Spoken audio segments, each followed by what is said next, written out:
UK. Welcome to Diary of a Businesswoman. I'm Christine. I'm Charlotte. Oh, sorry, holding hands. I'm I've got the giggles. Wrong time to get the giggles. Oh, you don't know that I'm a giggler too. Oh, I just got the giggles. Okay. I think they'd love that. Composure. Yeah.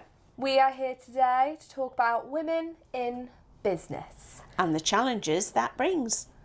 Oh, you're so cute, Christine. I love your energy. Let's have a think about what are the challenges for women in business. And we're not just talking about women who have their own business, we're actually talking about women who have careers. Now, the really tender subject for all women, and I know I was one of them, absolutely, Charlotte, is the pay gap. That I cannot believe that I've been working for 50 years and it still continues. It's still happening. Wow. Well, I will tell you a quick story. 26 years ago. Yeah. So I was a senior manager and my package was round about £32,000 a year. Woof. It was That was some money. It was a lot then. That included bonuses and, you've got healthcare and things like that. So I handed in my notice and I gave them 3 months' notice, and they went out to employ a new person. And just by accident, our MD had a fax in his office, which was a fax machine. Yeah, fax machine. You love fax machines. It's like a paper email. Yes. Oh, that's a good way of describing it. Yeah. So he had a fax machine in his office and we had a general fax machine in reception. So as usual, I was working late and I was waiting for an important fax to come through that I had to sign and then fax back. So I was stood by the general fax machine and the fax came through for my successor. And you saw the pay. I did. And it was a man. It was a man. And it was £50,000 a year. And he would have an assistant. So I know that was 26 years ago, but I can still see that you've done a bit of research there, Charlotte. I have done some research because I just wanted some shocking statistics, which are horrifying, can I say. So April 2023, men were reported to be paid 14.3% more than women. Why? Nowhere near as efficient, are they? Yeah. So that was only last year. Why is there still that gap? It's just scary, isn't it? I can understand why women maybe don't have as big as pensions or things like that, because they are the ones that usually stop to take care of the children, stop working for a period of time. But I can't understand when you're in the role what the difference absolutely would be. Yeah, there is none. And like I say, often women are better at jobs than men, though of course that isn't always true. No, we're just team women, of course. Yeah, the other thing is only 5.4% of CEOs, so sort of big managing directors of companies, are female. 5.4%. To some extent, I can understand that because we talked about... You're going to have to explain that, Christine. Yeah, I think women have different values, and I think that we are back to the women, although it's changed slightly, women are still seen as the care providers. So what happens is they get to a certain level, they've got children, and they focus on their children. So travelling all around the world to go to meetings, to do whatever, to be these CEOs, doesn't quite fit with their values. But 5% is incredibly low. I'd still think that you would want that up to about 30% to justify just what I've said. Yeah, that no matter what, that is so low. Why are women not more in charge of these big companies? Yeah. Well, I say big companies. That leads me on to my next fact of S&P 500, so sort of the top 500 companies. So the S&P 500 companies on the stock market, only 13% of the CEOs within those top 500 are women. So that equals about 65 females. And unfortunately, only 10 of those are black females.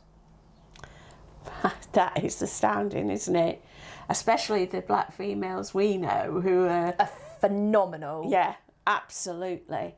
Yeah, we can think of one in particular who we won't name, but wow, if she was a CEO of a company, that company would be rocking. Yeah. She did the presentation today at the networking group that we both go to, and she's the energy, her enthusiasm for her work. She is so good at what she does. It's her, is it 20th anniversary? Yes, I think it is 20th. Just shows she knows what she's doing. Yeah, of running her own business. Yeah. And being massively successful doing it. Is that a lot of women think, well, actually, I'd rather work for myself than work for people who are going to limit my abilities. Yeah. I want to come back to the Odd's point on values, because I think that's a really insightful way to look at it. What is more important to them to live their life? Well, we touched on it in one of our earlier podcasts, in that when you run a business, if you want to go into any competitions, the only way they measure it is monetary. So, and I always find that really frustrating, in that if you ask somebody, why did you start your own business? Was it to be a millionaire? I think you'd find that very few women would say yes. They'd say, because I wanted a better work-life balance. I wanted to be in control. I wanted to know that if I wanted to take next week off, I could do it. I didn't have to beg for a week off on holiday. I didn't have to have a week without pay, which you would have, but that I could make my own decisions. If I wanted to have 12 weeks off a year, I could do it, but I know that there would be a monetary sacrifice for that unless I got the balance of the way I did my business right. So I think that women have different values. And I talked to you about a meeting I went to that was run by the Minister for Small Businesses, one of these that had been in the job 3 months, and he was harping on about, we need to get more women in business, you know, and then, you know, talking about money. And I thought, you really do not understand why women run their own businesses. You've got to get that right. They want to be able to look after their children. They want to be able to have a good family life, and they want to be able to earn money. And some of them are hugely successful about it. You said something really interesting. You say, why haven't we got equality? But then you say that women's values are different. Yeah. So how could we ever have equality when both sexes strive for different things? Yeah, well, I think if you're looking at the CEOs and the CEOs, let's just start with CEOs. I think the balance has got to be, there's an expectation, and men created this, that you will work yourself, you know, 12 hours a day, and you'll be still, especially now, contactable when you are on holidays. Well, that's what's got to change. It's got to change for men as well as women. We've got to bring some of the values that women have into that arena, so that we get a better balance of the way we live our lives. I mean, we were never very good in this country about flexi time, which I thought was fantastic, where, you know, if you wanted to put a 12-hour day in, and then the next day you wanted to put a 6-hour day in, then, you know, or whatever, you could accumulate your flexi time, and it worked better for the company, because they could actually get a longer day opening if that worked for them. I mean, it has to work for everybody, but I do think that we need to be a bit more open-minded, and I do worry that sometimes the women who are in CEO positions just behave like men, because that's the only way they feel they can survive. And really what we need to do is change the whole ethos around work. Well, flexible working has become a new law, hasn't it, recently? Yes. So that, thankfully, there are changes on the horizon. If we do it for you, we have to do it for everyone. Why not do it for everyone? Just you all have to agree that the business has to be covered between certain hours. People have access at certain times. All you have to do is make it part of everybody as a team that work together in the business for your business. Yeah, it's difficult. And, unless the people at the top. Yeah, it has to start from the people that make these decisions. I think the fact that working from home is so acceptable now, things like that are really making changes. They've just concluded the study of the 4-day working week. Oh, yeah. Have you heard about that? No, I can guess what you're going to say there. Yeah. So 4 days, but sort of longer hours, but 3-day weekend. Yeah. And it was done in the UK. It's been done in other parts of the country. And it was really successful. Productivity rates went up. Staff were happier. And the other benefit is that things they have to do, like the dentist, they do it on on whatever day they don't work. Yeah. So actually, it's a win-win. I know. They don't take time out to say, "Oh, I'm going to be late tomorrow. I'm going to the dentist." They do it on one of their days because they've got extra time that to extra do that. day. It's the only way moving forward with these big businesses, which are taking over. Yes, because we are, I don't know what the percentage is now, but I remember many years ago looking at it, and 94% of businesses in the UK had less than 20 employees. They were all small businesses. What was the statistic? 94%. Less than 20? Had less than 20 employees. Wow. I bet it's a lot less now, that number. I would be interested in that.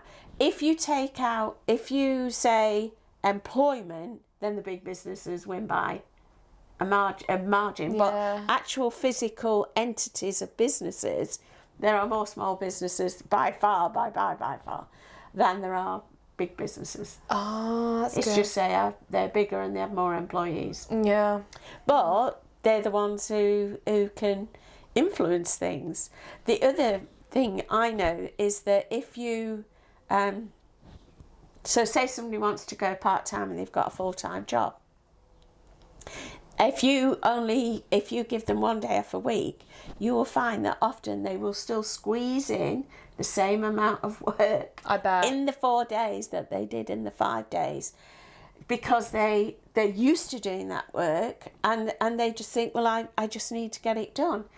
So it's really interesting that having the right work ethic, having the right people who have the right work ethic, can and then rewarding them for that work ethic. Yeah, being recognised and I just hope that these conversations do eventually happen with the big bosses. Yeah. And then the other thing we were going to move on to was sexual harassment. Oof. And I still find it scary that that's still happening. Charlotte and I were talking about this earlier, and some of the things that happened to me. When I was 16, I went for my first job. I worked in a factory. I didn't work in the factory. I worked in the office, and it was a big factory. And our sales and estimating team were all men, all of them. And when I walked through that office, without any exception, they all openly stared at me, in that awful lecturous way, in a way. Patronising. Intimidating. Yeah, slightly intimidating. You're not a person. Yeah, that's right. Yeah. And one of the other women, of course, a lot of the women were secretaries. And I was employed as an office junior at that age, and the thought would be that I'd be a secretary. That would probably be the end of my supposed want, and so my ambition, that was the word I was looking for. So I went working at this company. They offered me the job, and there was one of the secretaries, and this is the MD's secretary, and Charlotte loves this, was rather well endowed. And big boobs. Thank you. I was going to say, yeah. It's a very polite way of saying that. So, and they thought nothing of discussing this publicly. You know, how does she reach a typewriter? You know, surely it acts as extra space, things to do the typing with. Oh my God, it was endless. And yeah, it was. It was horrid. And, you know, it just was acceptable. That was the time, and it was acceptable. And then I was also telling Charlotte, I worked with a guy, so I'd be about 20, 21. I was married, and I worked at this company, and I really liked this guy. He was really interesting, but he was in his 50s. And one day we were talking about something. I can't tell you what the context was, but all of a sudden he went like that against my nipple and went beep, beep, and then looked at my face. It's not funny, but the sound effect to gets see what my reaction would be. Unfortunately, I was a confident person. You know, I was married, and I just looked at him and laughed. And I think that was the right way to go about it. And there was another incident, I forgot about this. We had a little dog, a little golden cocker spaniel. It was a beauty. And we went for a walk one day. I was walking towards, and this man had a coat on, and he went like that. He was a flasher. I just looked at him and burst out laughing and walked away. Now, actually, at that point, I should have reported him, because I now know that they can escalate. So they came out the factory, and this man used to wave his willy at them, but through a board, you know, like a big notice board. So they couldn't see him. All they could see was his willy, and he'd wave his willy and then run off. So they got together and said, right, we're going to get this so-and-so. So some of the women moved out, came out on the other side, grabbed his willy, and they rang the police. They grabbed it? Yeah. What, and just waited there for the police? They take it in turns? Like, sort of squeezed it. Yeah, I bet they did. They were, take no prisoners, these women. They were brilliant. That is brilliant. But Yeah. so sad. Like, we're laughing and joking, but how awful that's the thing. Yeah. They're literally But at going least to they work. took it into their own hands No, and I did love something that. about it. I But love yes, that. say you were one woman and you were a little nervous and what forever, but these men can escalate as well. Yeah. So it was great that they stopped him, because peeping toms can escalate to rape.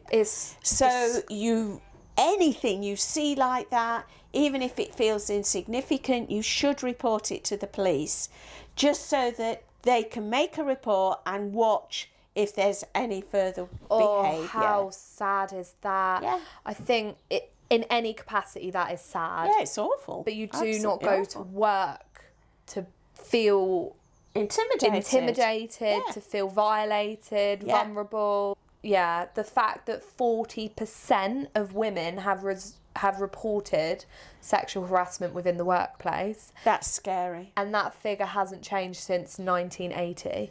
That is really scary. That is so... So we're still not changing the culture. I can't... What? Yeah, exactly. But then I know that you've experienced sexual harassment as well, haven't you? Oh, yeah. So I obviously did a lot of events. Yeah. And they would finish really late.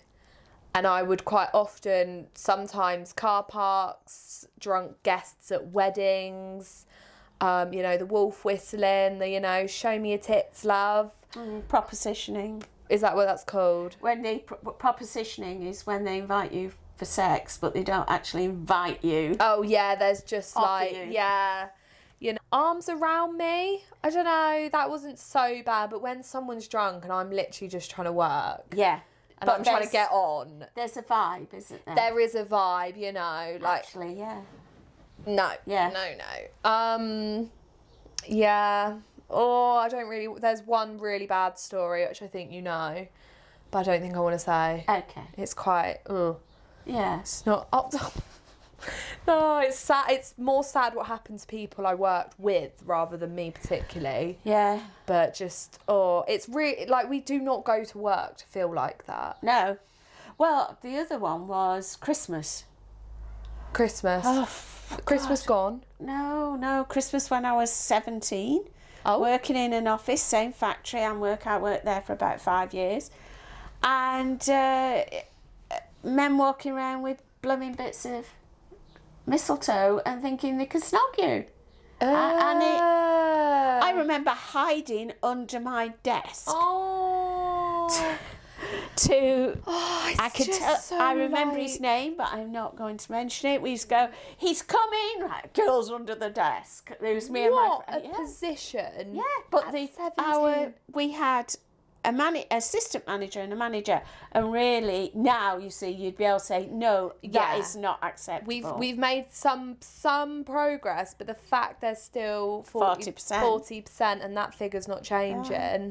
And then the other scary thing that you mentioned is that, and I said about the woman I met, is that sometimes when it's reported, nothing's done about it. Yeah, so it's hard to escalate, I think. Yeah.